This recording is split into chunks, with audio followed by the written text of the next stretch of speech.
Welcome to the Robert Lewis Sermon Podcast. The following is a session from Men's Fraternity. We hope that you're encouraged in your walk with Christ and enjoy this episode. There are moments where it's just flat great to be a man.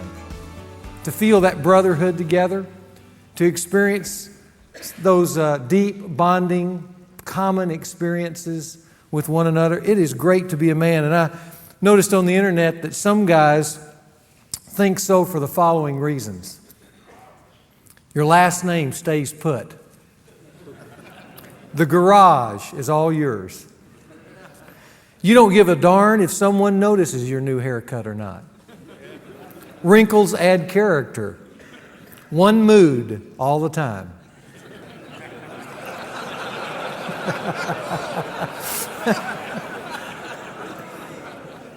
You never have to drive to another gas station because this one is icky.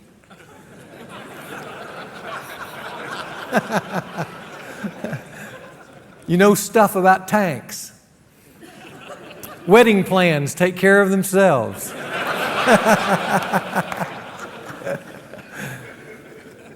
You get extra credit for the slightest act of thoughtfulness. If someone forgets to invite you to something, he or she can still be your friend. Your underwear is $8.95 for a 3-pack.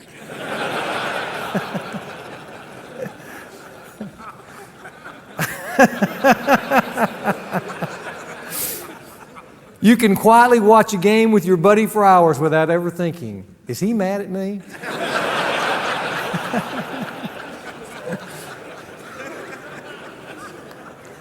You almost never have strap problems in public. You don't have to shave below your neck. Christmas shopping can be accomplished for 25 relatives on December 24th in 30 minutes. And if another guy shows up at a party with the same outfit as you, well, you might just become friends for life.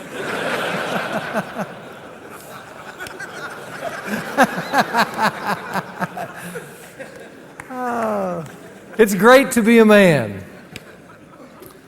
I was thinking, it's really great to be a man for some other reasons, though. We each have the opportunity to lead one of the most challenging but most influential organizations on planet Earth. It's called a family. We can be a little boy or little girl's hero. We can bond in battle as brothers like nothing else, whether it be in sports or in work or even at war. We can bond with other men in a never-to-be-forgotten brotherhood for life. We can earn a woman's respect and admiration over a lifetime. We get the chance to define noble for this generation. We get the honor of standing courageously for an eternal kingdom. We have the privilege to call young men around us into something the world can never bring them to, and that's authentic manhood. We can know God, and we can see Him come through for us. We can make part of this world, maybe just a small part, but we can make part of this world a better place for other people. And we can experience together the great adventure. It's really great to be a man. I want you to know that. And it's been a great experience to be here. And this morning in this 19th session, what I want to do is talk to you about how to become this great adventure that we've been assembling all the parts over these last 19 weeks together. We're going to put all the parts together, give kind of a how-to of becoming a man and becoming a great adventure and how to make all this stuff you've received so far work for you. But I thought we could begin here this morning by just coming to terms with something that's going to be real important before we walk out of here. Because there's something that I can't do for you.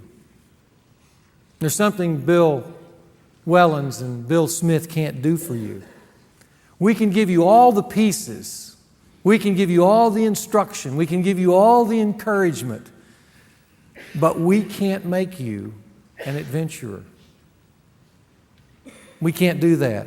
I wish I could. I wish there was something I could say that would somehow magically, in a special way, sweep you off your feet and sweep you into the job you need to be in, or the life that you need to be in, or the adventure that you need to be in, where you would seize life for you to the fullest. I wish I could do that for you. I wish I could breathe that kind of life into you, but I can't. There's an old saying that goes this way: you can lead a horse to water, but you can't make him drink. And in the same way, you can lead men to a great adventure, but you can't make them live it. It can be right in front of them.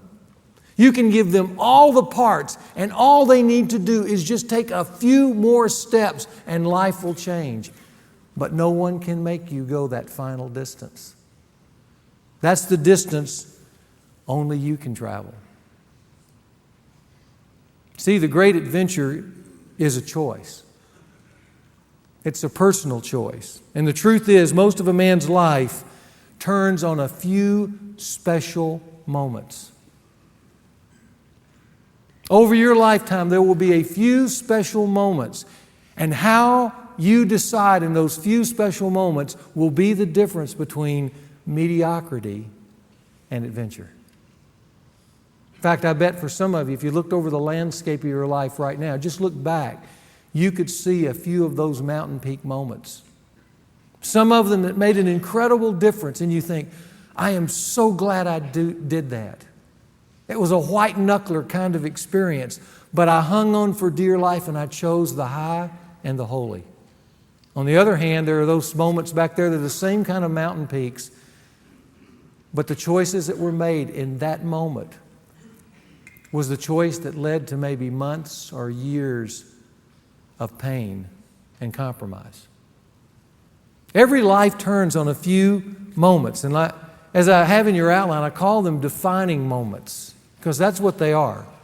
They're defining moments. In fact, I still remember being offered right out of college a real high-paying job that had incredible benefits, and I remember my friends and my family thought, this is it for you. But at that very moment, I was also considering going into the ministry. And my friends and my family thought I was nuts. And there I was at this crossroad, this defining moment. And the choice that I made at that moment, with everybody over here thinking, you should go this way, and I took this way, it forever marked my life, even to this day. It's called a defining moment. Letter A on your outline puts it this way: every man will have a few defining moments in his life where he goes to a place inside himself and decides. You can't bring any friends in there with you. Can't bring your best friend, your wife, counselors. Every guy in this room will go into this place by himself, and he will decide, really decide, who he is, what he's made of, and what his personal adventure is going to be. It's your choice, and only you can make it. You know, I think we are all at one of these defining moments today. I really do. And I don't say that flippantly at all. I think we're really at one of those defining moments after spending almost a year together. And you can choose to put all you've learned on a shelf now. You've got a notebook. You can take all that information and you can put it on a shelf and just let it sit there. Or you can take the information that we've been giving you and the exhortations that we've been encouraging you with, all that you've received, and make it finally work for you. Seize it and put it into practice to change your life. But the point is, you get to decide. Years ago, really 3 years ago, Sports Illustrated put out a special edition. It was called The Century's Greatest Sports Photos. And there are all these great photos in there. The one you see on the screen right now, some of you, the minute you see it, you remember, especially if you're a Dallas football fan, you remember it as the catch. And if you're a 49er fan, you love that. If you're a Dallas fan, you wept because it was the difference between the Super Bowl and going home. Then there was this picture of Jack Nicklaus. Some of you golfers can remember this because here's a guy who, well, this is kind of his Caleb experience. Because everybody thought Jack was over the hill when he played in this Masters and defeated Tom Kite and Greg Norman to win his 6th Masters. And then there's this picture that some of you remember with Brandi Chastain. If you watch the World Cup, when she kicked that penalty kick in overtime to beat China for the World Cup title. And then there's what is called the shot. Remember when we thought Michael Jordan had retired and he really hadn't? But he made this shot in the final seconds. You can see it there. Everybody in this magical moment. He had the ball and everybody knew he was going to take it. And he made it. And then there's this picture of the hockey team that we experienced, some of us in 1980, when America was kind of going through the doldrums as a country, and then this magical group of young men took on the Russians and against all odds defeated them. And I still remember those last moments with the talk clicking down and the announcer shouting, "Do you believe in miracles?" And then there's this picture from a couple of years ago that I liked, that I thought, man. I mean, here's Eric Crouch, the Heisman Trophy winner, and this isn't a penalty, this is a felony. The guy that did this to him didn't get 15 yards, he got 10 to 15 in the slammer. He just basically took his head off. And then there's this last picture I want to show you, and I want to leave it up for a while. And you go, well, that's kind of an ordinary picture. In fact, it had to be colorized. You go through the Sports Illustrated and you see all these wonderful pictures I've been showing you and more that we all can identify with, and then this one came up. And you wonder, why did they put this one in? Well, you know what makes it even more kind of unusual? This picture was chosen as the picture of the century for sports. Take a look at it. Drink it in just for a moment. And I want to read you the article that went with it, at least part of the article, that was written by Sports Illustrated author Gary Smith as he takes you inside this picture. So you look at it and let me read. He writes, "Come in. No, you won't disturb a soul in this locker room. They're all lost in that place that most folks go maybe once or twice in a lifetime, when their mamas or daddies die or their children are born. A place they don't go nearly as often as they should. Trust me, these boys will never know you're here." See, that's one reason we picked this out of all the crackerjack sports pictures we might have chosen. It's our favorite of the century. Not claiming it's better than that famous one of Muhammad Ali standing and snarling over Sonny Liston laid out like a cockroach, or that picture of Willie Mays catching the ball over his shoulder in the '54 World Series, or any number of the others. But this picture is different. You can walk around inside this picture in a way you can't in those others. You can peer right inside the tunnel these boys have entered. Their boxer shorts are hanging right there on the hooks behind their heads, but their faces are showing something even more personal than that. Can you smell it? No, not the jockstrap sweat or the cigar reek wafting off the coach in that brown hat. It's the smell of men about to go to war. I'm inviting you into 12:50 p.m. at the Cotton Bowl on January 1, 1957, just a few minutes after the boys have returned from pregame warm-ups, just a quarter of an hour before a legend is born. A room full of young men from Texas Christian University are about to try and stop the best football player in history, a fellow from Syracuse by the name of Jim Brown, in his last football game.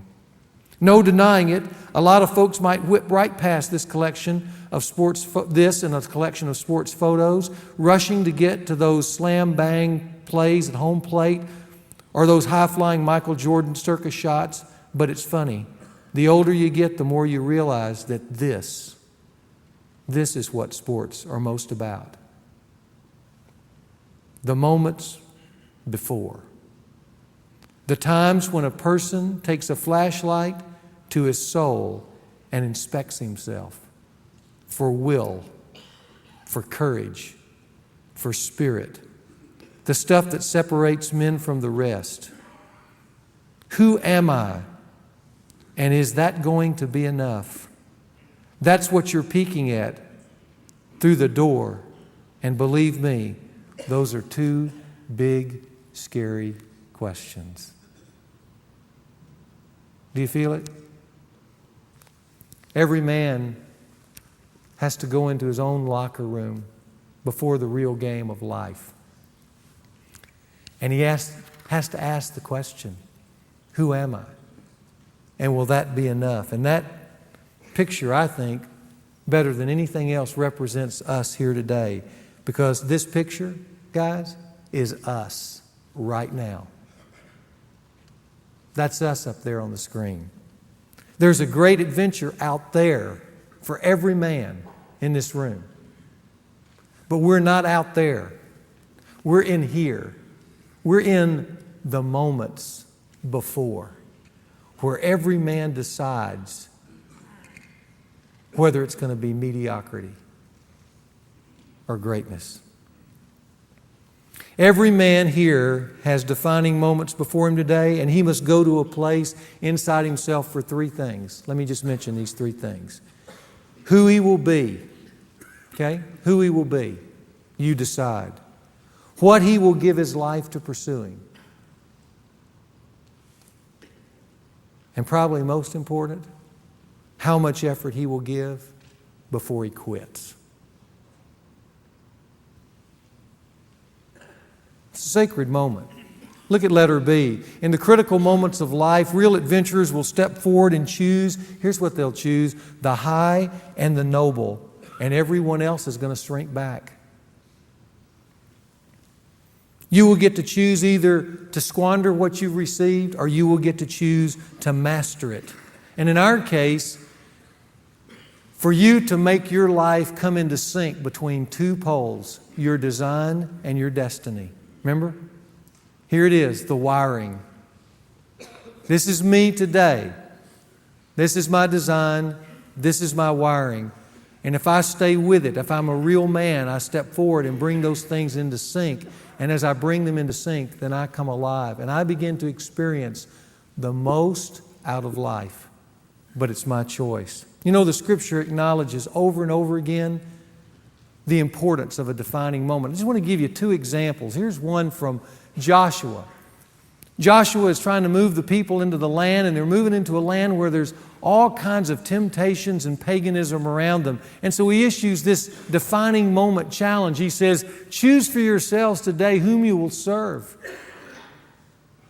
I can't do it for you. I am the leader, but I can't do it for you, he says. So you need to choose for yourselves who you will serve, whether the gods which your fathers served, which were beyond the river, which ruined their life, by the way, or the gods who are here of the Amorites in the land you are living. He says, but as for me and my house, here's what we're going to choose. We're going to serve the Lord, and we're going to move forward. It's the same statement Moses made in Deuteronomy 30 to the people of Israel. He says, see, I have set before you today life and prosperity, and death and adversity. In that I command you today to love the Lord your God, and to walk in His ways, and to keep His commandments and statutes and His judgments, that you may live and multiply, and that the Lord your God may bless you in the land where you are entering to possess it.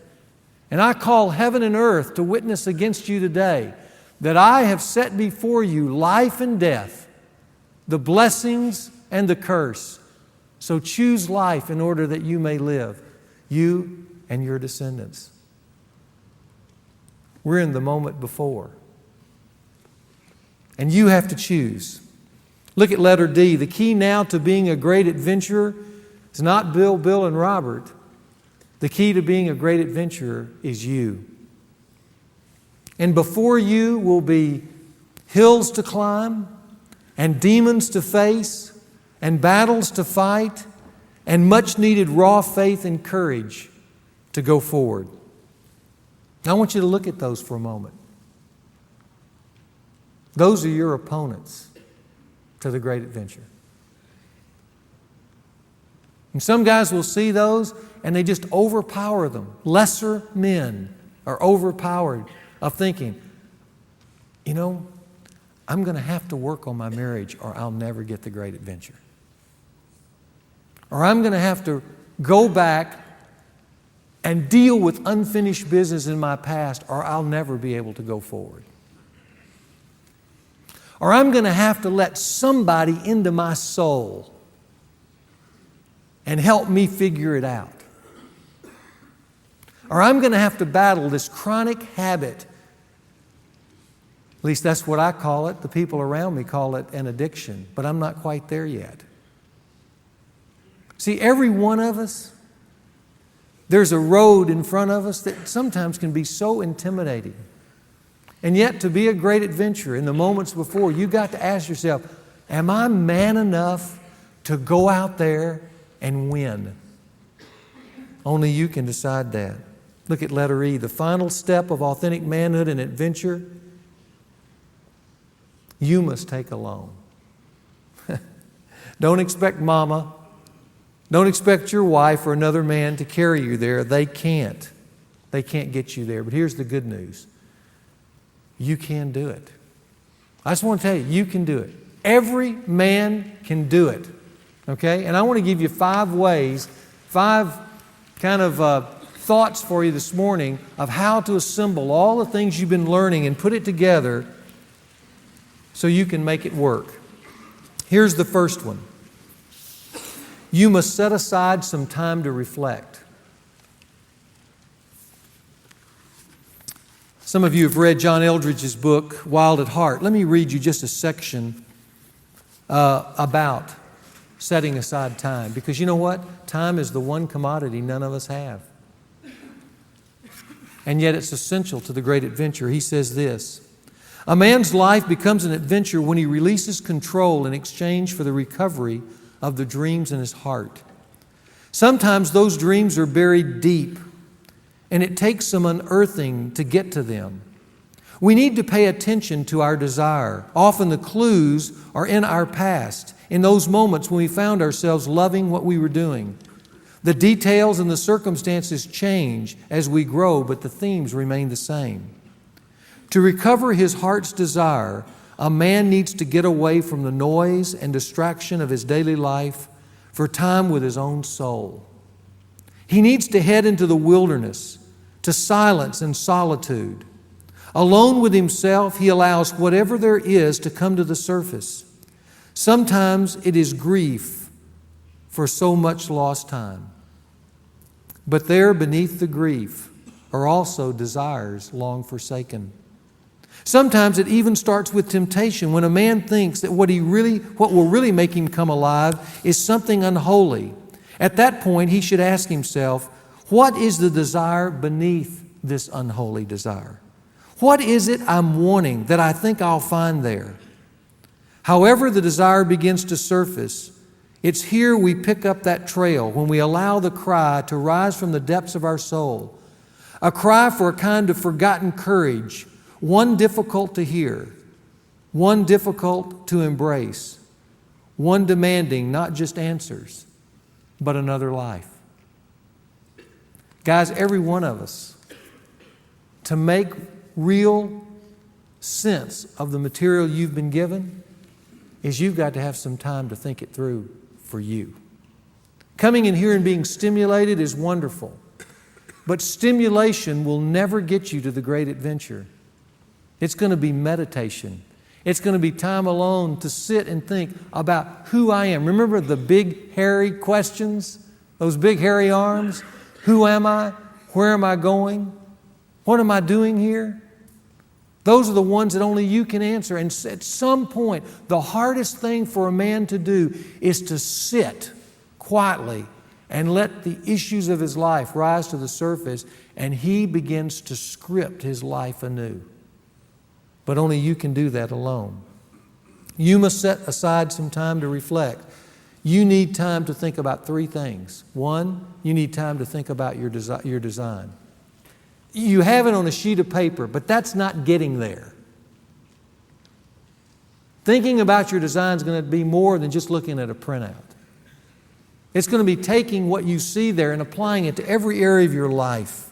And that will take time. You need time to think over your wiring and what test read. Remember that? Let me just put the diagram up there for just a moment. Remember the diagram? Here's a man's life. Here's our wiring. And we talked out this wiring from the past experiences, our present lifestyle, our future perspectives. And we said, you need to get that little tester and test each of the circuits there. And as you put that tester over your past experiences, maybe the negatives in your past, has all the negatives been cleared up from your past? Maybe it has, maybe it hadn't. Maybe it tests green, maybe it tests red. Or maybe you put it in your future about where you're going and you look at your dreams and your plans and you put that tester there and it comes up red because that's just a fog there. It's not clear, it hadn't been thought through. Or even your destiny. And you start asking yourself, what's going to happen to me when I die? And you've heard us talk a little bit about it, but as far as it being confidence in your heart, it's not there. A guy needs time to sit and think about that. And what we've encouraged you to do is that it's going to be important, if you're going to be a real man, to have every one of those circuits test green. And you got to ask yourself, am I willing to take on my past? Am I willing to think through my future? Am I willing to deal with the issues of today? It takes time to think about that. And where do I start in that?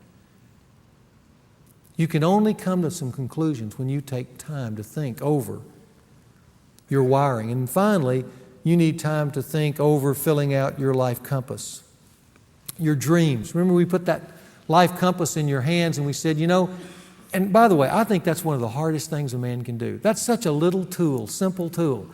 But have you ever gone out just by yourself and sat down and opened that thing up and thought, how am I going to fill this out?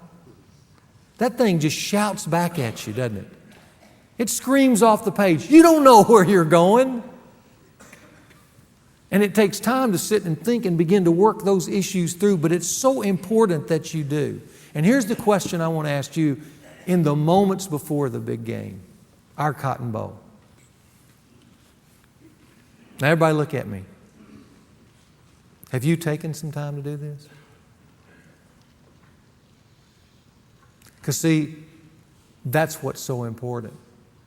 Because if there hadn't been a sense of quality time given to this quality material, then everything's just going on the shelf.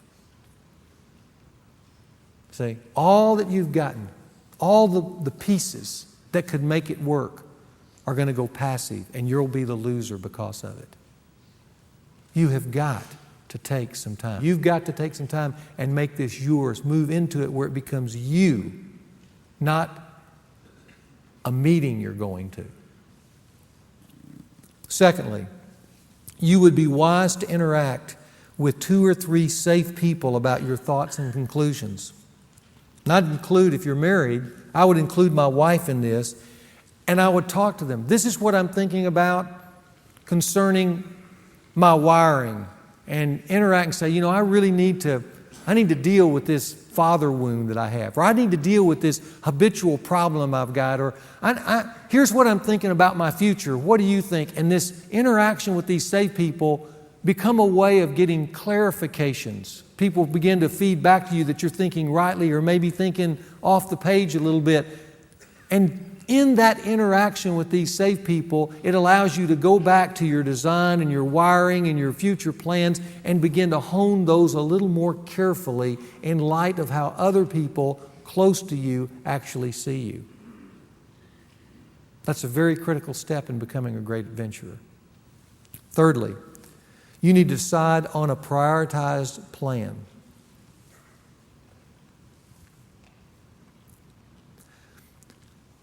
One of the things that happens to men, it happens to me, is when you take in material like this or go through an experience and you really begin to personally apply it, there's always the temptation to do too much or try too much, which becomes a recipe for failure. What we want in this process called life is we want a few good victories that then spur us on to know we can keep winning. And so to do that, we can't take on everything, but we can take on 1, 2, or 3 most important things, right? And begin to start there and chisel away at them until we have built a monument of victory for ourselves. But how do you go about that? Well, one is this. I think you should use that wiring I mentioned to you just a moment ago to prioritize your life. Let me put the diagram back up for a moment. Let me tell you what I mean. Okay, just look at it. That's you up there. Okay? And let's just say that as you're looking there and you've gone over it and you've taken the time to reflect and you've seen where the red spots and the green spots are. But now here's the question. Look at the wiring. As you look there, what is the most important spot on there for you right now? Where is it? Maybe that you came up with 3 or 4 places where you said, yeah, I'm dead in the water there. Now you know those. But of those, what is the most important blockage to you being a great adventurer? Let me tell you just what happens to some guys. If you look up there, almost instantaneously you know it. A guy will look up there and here's what he'll say. He'll look up and he'll see all that and he'll say, it's my marriage. It's killing me. I'm doing good at work. I got friends and stuff like that. And I love this material. But it's just like a thorn in my flesh. I cannot get past that issue. And here's what I'd say. You got a priority. Because until that's dealt with, you're never going to go forward. Others of you may look up there and you go, you know where I'm struggling is right back there. See the past? I remember when Robert talked about the past. And I go immediately to the negatives, those things that just keep coming. It's just like these canisters that they buried years ago to try to get rid of a toxic waste. I tried to bury these wounds in my past, and the seepage just keeps coming up and undercutting my life. Maybe it was the divorce I went through. Maybe it was the fact that I never had a dad, or the dad that I did have left such scars in my life that I just simply can't get over it. Maybe it's a compensation from the past that I've had. I've tried to heal those wounds of my growing up years with drugs or alcohol or pornography or whatever. And those things provided a cheap thrill and a cheap cover for a time, but now it's today. And I'm paying a heavy price for those things.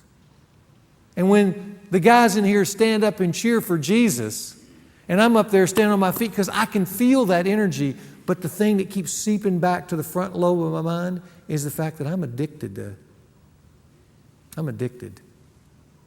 You can fill in the blank to what?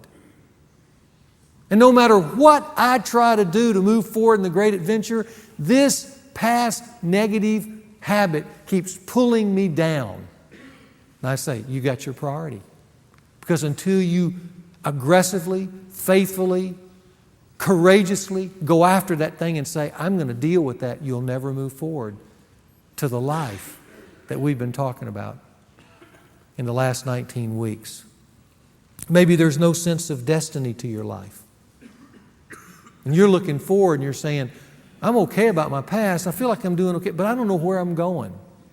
I've had guys come up to me with that life compass and just open it up and show it to me. It's just blank. It just haunts them. And I go, you know, we've got to work on that. Let's think about how we can assemble people together to begin to interact, because they can, just like the Proverbs say, be that kind of person that pulls those deep thoughts out of you. So we can begin to construct a future that's exciting to you. See, that's what I mean about prioritizing, because you can look at that diagram and you can immediately be drawn to one area that you say, that's where my great adventure needs to begin, right there. Use your wiring to prioritize. Another place you could use those 4 adventures we talked about to prioritize. Okay, remember the 4 adventures that we said God gave man out of Genesis? We said that He gave him a family adventure. We said He gave him man-sized fun adventures. We gave him the noble cause adventure, the spiritual life adventure. These are all the adventures that men need to be experiencing. And you need to look at that and you need to say this: which of those four is missing in my life? What's the one that jumps off the page to me? I may be having a lot of fun, but I'm just living for myself. I don't even know what Robert was talking about when he got in that thing on cause, noble cause. Or maybe where I think so many of us identified, remember, is that a lot of us have tried to be good men, and man, I'm just thankful I'm in a room with a lot of good men. But you know what? You got too good. You've taken on so much responsibility and duty in your life that it squeezed the life right out of you. And life is heavy and it feels hard, even though everybody's telling you you're a success. And the thing you need to do is loosen up. Somebody needs to come along and give you permission to say, I'm going to have some fun in my life and dream and feel okay about it. And go out and do something wild at heart and in life to enjoy the fruit of your labor. So that's where you need to gravitate to. But you can prioritize that based on those adventures. And then lastly, remember we talked about the life compass. You can use that to prioritize. Here's that sheet, okay? You've got that sheet up there. And it's asking that sacred ground question: before I die, I want to be and do and have and help and leave. It's pushing you to the end of life. And it's great to go there. It's a hard place to go to, but it's a good place to go to the end of life. Because we learned that real manhood is living with the end in mind, and begin to flesh out those kind of things. And it's not just words on a page. It takes a while. It's a wrestling with it, and it's a process, as Bill and I have both told you. But when you begin to put some real targets that thrill your heart, then you can move back and say, that's what I want to live for. But in all of that, let's say you filled it out. What are the one or two things that jump off the page there? So then here's what I do. I take what comes out of my wiring and I write it down. This is the number one thing I need to deal with. I look at those 4 adventures and I choose one and I say, I need to make progress in this one area. I put my life compass up there after I've worked on it, and I look at all the things I want to be, do, have, and I go, what's the one thing that's the most important thing on this sheet for me right now that I need to be living for? And I extract one from each of those areas, and there's my 3. That's where I start in my great adventure. And usually those 3 are your 3 defining moments. Because if you get past those 3 hills, you'll be racing through life. That's how you become a great adventurer. You decide on a prioritized plan. And 4th, you take courage and start your great adventure by addressing first things first. I just want to move down through a few of these, just mention how I do it. Let's say it's your job. The thing that stood out the most, it was at the top of the list, is your job. And you have to sit down and go, does my job make me come alive? Maybe it doesn't. And then I have a big decision to make. A lot of guys, by the way, in their life passage, about the time they hit 30, 31, 32, they're usually uncomfortable with their job. It's just a natural life cycle. It's because they got out in life and they just needed work. And they threw themselves into something, but as they went through those opening years of their life, they came to a place about 30 where they didn't just want to work. They wanted to be well positioned. And so every man goes kind of through a job crisis about 30, because now he wants to reposition himself to make the most out of his life. Maybe that's where you are. But you're afraid, because to change jobs is scary. But you don't like where you are. See, that may be priority number 1. Or maybe you're an older man in life and you've done well, but you've just burned out. That career is over. Now you need to rethink life altogether and reinvent yourself, and that's scary. But here's what you know by going through the great adventure. Whether you're young or you're old, if you don't do that, you're going to die. you're going to die. Secondly, maybe it's marriage. I already mentioned your marriage, if it was in a crisis, it needs to be the thing that you fight for the most, because no man enjoys life if his life mate and he are miserable. You can have the whole world, but if your life mate and you aren't in sync and aren't growing, life just becomes a dull gray color.